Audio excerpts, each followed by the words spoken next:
Welcome to my YouTube channel. तो आप देख रहे हैं लीगल गाइडेंस व्यूअर्स। तो आज हम बात करने जा रहे हैं डी फार्मेसी के बारे में, जिसकी डिमांड दिन ब दिन पाकिस्तान के अंदर क्या पूरी दुनिया के अंदर बढ़ती जा रही है।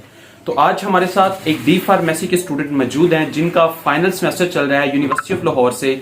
तो वो हमें कंप्लीट गाइड करेंगे कि डी फार्मेसी इसके अंदर आगे जो भी फर्दर प्रोसीजर है वो हमें सारा टोटली गाइड करेंगे। हम उनसे क्वेश्चंस करेंगे और अपने क्वेश्चंस के आंसर जानेंगे।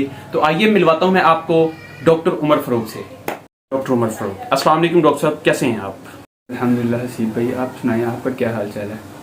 अल्हम्दुलिल्लाह डॉक्टर साहब। डॉक्टर साहब, हमारे बहुत से व्यूअर्स हैं जिनके आपसे बहुत से सवालात हैं जिनके हम आपसे जवाबात जानना चाहते हैं। तो हम अपने सवालात का आगाज करते हैं। जैसा कि डॉक्टर साहब आप जानते हैं कि डी फार्मेसी की जो डिमांड है ना वो दिन ब दिन बढ़ती जा रही है। हम देखते हैं कि लोग धड़ाधड़ डी फार्मेसी के अंदर एडमिशन्स ले रहे हैं।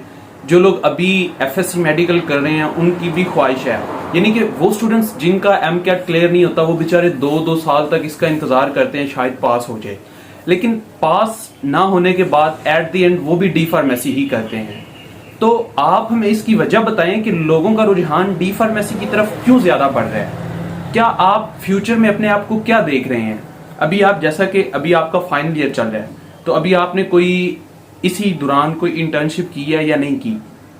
जी हसीब भाई, मैं आपकी बात से मुतफिक कर रहा हूँ कि फार्म डी की डिमांड दिन ब दिन बढ़ती जा रही है, जिसकी मेन वजह ये भी है कि आप इसको एक डॉक्टर के बराबर हैसियत दी जाती है किसी भी फार्मेसी पे या किसी भी हॉस्पिटल में एज अ क्लिनिकल फार्मासिस्ट। और उसके बाद इसके सैलरी पैकेज बहुत अच्छे हैं कि आप एक फैमिली को इजीली चला सकते हैं।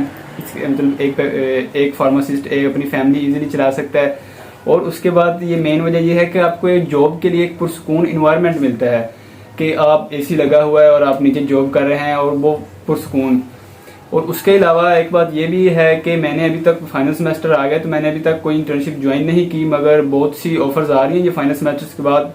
तो उन्होंने ऑफर दिया है कि हायर करेंगे आप इंटर्नशिप के लिए, तो अभी इरादा है इंटर्नशिप का हमारा। डॉक्टर साहब, जैसा कि आपका ताल्लुक यूनिवर्सिटी ऑफ लाहौर से है, तो आप हमें सबसे ज्यादा बेस्ट वे के अंदर यूनिवर्सिटी ऑफ लाहौर के बारे में गाइड कर सकते हैं। तो आप हमें थोड़ा सा बताएं कि अगर कोई स्टूडेंट्स जो यूनिवर्सिटी ऑफ लाहौर के अंदर एडमिशन लेने के लिए इंटरेस्टेड हैं, उनका फ़ी पैकेज वगैरह क्या होता है, और इसके अंदर आई थिंक सो 8 या 10 सेमेस्टर्स होते हैं।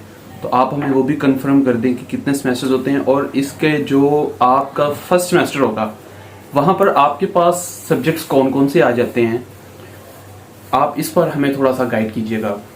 जी हसीब भाई, मैं आपको गाइड कर देता हूँ फीस के बारे में। कि जब मैंने एडमिशन लिया था आई थिंक 2019 में, तो इसकी फीस तकरीबन 13 लाख थी, मतलब 5 साल की फीस। और जो अभी न्यू कमर्स आ रहे हैं उनकी फीस है तकरीबन 21 लाख के करीब होगी, 21 या 22 लाख में वेरी करेगी।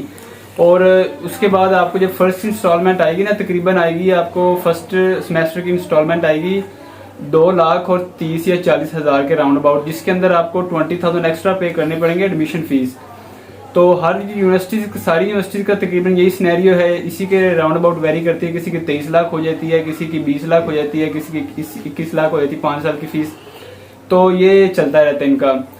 तो उसके बाद हम बात करते हैं सेमेस्टर्स के बारे में। ये 5 ईयर डिग्री प्रोग्राम है, ये प्रॉपर डिग्री है, ये कोई BS ऑनर्स वगैरह नहीं, ये डिग्री है प्रॉपर 5 साल की, जिसमें हमारे पास 10 सेमेस्टर्स आते हैं। और कुछ यूनिवर्सिटीज़ ऐसा भी करती हैं कि उनका प्रोफ सिस्टम होता है, मतलब ईयरली सिस्टम होता है।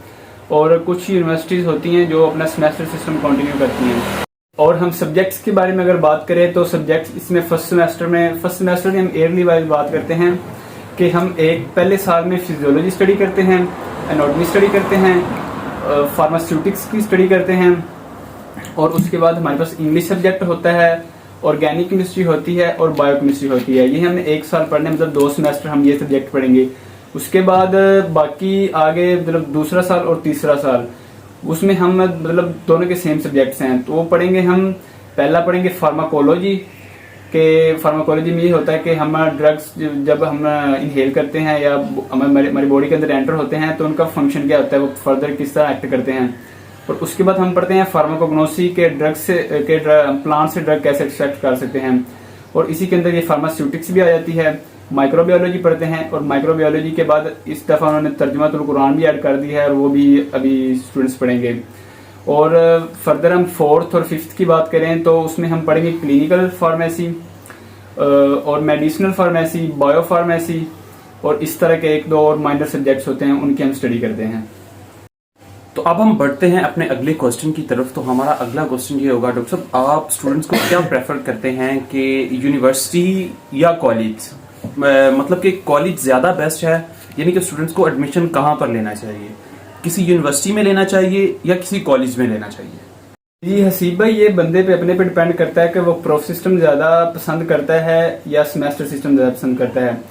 जब जितना मेरा ख्याल है कि सेमेस्टर सिस्टम ना आपको स्टडी से मतलब रिलेट करता है स्टडी से, क्योंकि आपको स्टडी के अंदर इन करता है कि आपके कभी मिड्स आ जाते हैं, फाइनल आ जाते हैं, वाइवा आ जाते हैं, मिड्स आ जाते हैं, फाइनल और वाइवा, कि आपका ये स्टडी का सिलसिला चलता ही रहता है। प्रोफ सिस्टम में ये मसला है कि पूरा साल आप मतलब फारिग रहते हैं, क्योंकि मेरे भी दोस्त काफ़ी हैं तो इन बात का आइडिया है मुझे कि आप सारा साल फारिग रहते हैं और एंड वाले 2-3 महीने आप स्टडी करते हैं तो आप अच्छे मार्क्स गेन कर सकते हैं, और ये उनका ये सीन होता है। पर मेरा ये मानना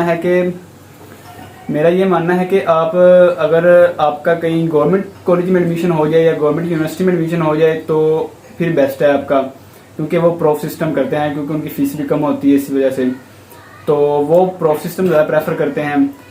तो अगर आपने किसी प्राइवेट में लेना हो, प्राइवेट यूनिवर्सिटी या कॉलेज में, तो मेरे ख्याल से आपको सेमेस्टर सिस्टम में आना चाहिए। क्वेश्चन इज दैट डॉक्टर साहब आप हमें ये बताएं कि डी फार्मेसी करने के बाद कौन कौन सी फील्ड्स होती हैं जिनको हम ज्वाइन कर सकते हैं। मतलब हमने तो सिर्फ ये सुना है कि आप सिर्फ और सिर्फ किसी फार्मेसी में काम कर सकते हैं एज अ फार्मासिस्ट, या आप अपनी कोई फार्मेसी को ऑन कर सकते हैं। इसके अलावा भी क्या कोई फील्ड्स हैं, या इसके अलावा ये भी सुना है कि आपको किसी फार्मास्यूटिकल कंपनी में जॉब मिल जाती है। तो अगर किसी फार्मास्यूटिकल कंपनी में आपको जॉब मिलती है तो आपको वो स्टार्टिंग में बेसिक क्या पे करते हैं तकरीबन, तो आप उसका कोई अप्रोक्सीमेटली हमें बता दें कि कितना पे करते हैं। या अगर आप किसी हॉस्पिटल के अंदर आपको अपॉइंट किया जाता है तो आप हॉस्पिटल से क्या अर्न कर लेते हैं। या इसके अलावा जो डी फार्मासिस्ट होता है क्या वो भी अपना कोई क्लिनिक खोल सकते हैं, क्योंकि जैसा कि पहले आपने बताया कि जो फार्मासिस्ट होता है इसको भी डॉक्टर के बराबर प्रेफर किया जाता है, इसको भी इम्पोर्टेंस डॉक्टर वाली दी जाती है, और नाम के साथ डी फार्मासिस्ट के नाम के साथ भी डॉक्टर लगाया जाता है। तो क्या एक फार्मासिस्ट भी अपना कोई क्लिनिक बनाकर कहीं पे पेशेंट्स को चेक कर सकता है? हसीब भाई, मैं आपको इस बारे में गाइड कर दूं कि एक तो हम जा सकते हैं कि किसी फार्मेसी पे एज अ क्लिनिकल फार्मासिस्ट, अगर हम किसी फार्मेसी पे एज अ क्लिनिकल फार्मासिस्ट चले गए हैं तो वहाँ पे हमें वो पे करेंगे स्टार्टिंग में तकरीबन, अगर वो बंदे पे डिपेंड करता है कि उसने अपनी डिग्री के अंदर कितनी मेहनत की है, कितनी स्टडी की है।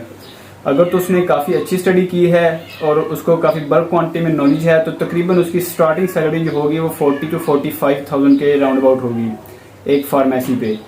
अगर तो उसको वो मतलब इंटरव्यू में इतना अच्छा परफॉर्म ना कर पाया उनके, तो फिर 25 या 30 के राउंड अबाउट उसको सैलरी पे करेंगे, और ये हर साल या 2 माह या 3 माह के बाद बढ़ती जाती है। अगर उसको मतलब वो अच्छी परफॉर्मेंस दे उधर फार्मेसी पे, अगर अच्छी परफॉर्मेंस देगा फार्मेसी पे तो उसकी वो 45 to 50,000 तकरीबन 60, 70, 80 तक चली जाएगी, और उसके बाद मज़ीद तरक्की होती जाएगी। अच्छा, और उसके बाद आपने कहा कि अगर फार्मेसी बना ले, तो मेरे हिसाब से कि अगर बंदा अपनी फार्मेसी बना ले तो उसके लिए सबसे बेस्ट अपॉर्चुनिटी है वो वाली, अगर उसके पास इन्वेस्टमेंट है तो, क्योंकि फार्मेसी का आपको पता ही है कि ये नॉन स्टॉप बिजनेस है, जो मर्जी मुल्क में हालात हों ये बंद होने वाला नहीं है, क्योंकि ये पता ही है आपको कोरोना वगैरह आया था तो हर चीज़ बंद हो गई थी, लॉकडाउन हो गया था। एक फार्मेसी वाहिद थी और हॉस्पिटल वाहिद थे कि ये नहीं बंद हुए थे, ओपन रहे थे।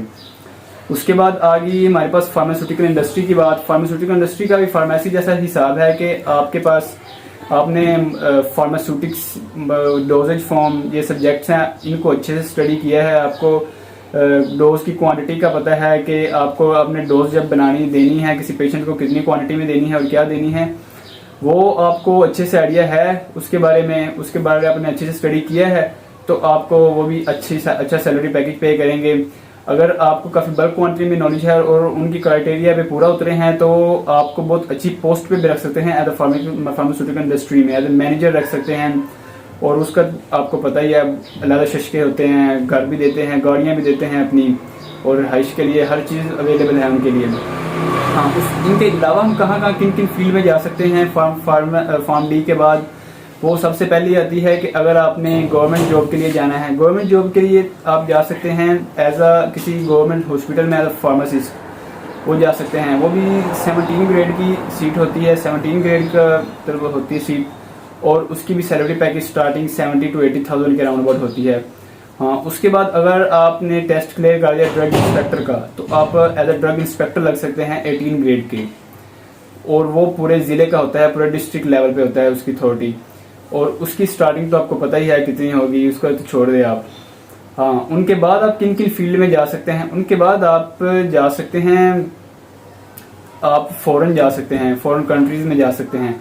फॉरेन कंट्रीज़ में अगर आप चले जाएं एमफिल के लिए, एमफिल फॉर्म डी के लिए, तो वहाँ पे 1 साल का एमफिल होगा, और एमफिल के बाद आपको वो 2 या 3 साल का वर्क परमिट देंगे कि आप वहाँ पे काम करें, जो भी काम करें। और हाँ, अगर आपने एज अ क्लिनिकल फार्मासिस्ट किसी यूरोप कंट्रीज में जाना है, लगना है, तो उनके लिए आपके पास ऑस्ट्रेलिया के लिए कैट टेस्ट होता है, CAT कैट टेस्ट, वो क्लियर करना होगा। और अगर आपने गल्फ कंट्रीज यानी दुबई वगैरह में जाना है तो DHA टेस्ट आपको क्लियर करना होगा, और वहाँ पे जॉब आपको मिलेगी। तो सो मच डॉक्टर साहब, आपने हमें अपने कीमती वक्त में से वक्त निकाला हमारे लिए। Thank you so much viewers. अगर आपको ये वीडियो अच्छी लगी हो तो चैनल को सब्सक्राइब करना ना भूलिएगा, और अगर इसी तरह की मजीद वीडियोस देखने के लिए चैनल को सब्सक्राइब कीजिए और बेल आइकन का बटन दबा लीजिए, ताकि नई आने वाली वीडियोस के नोटिफिकेशन आपको मसूल होते रहें। चैनल को लाइक, सब्सक्राइब और शेयर जरूर कीजिएगा। अपना बहुत ख्याल रखिएगा। अल्लाह हाफिज।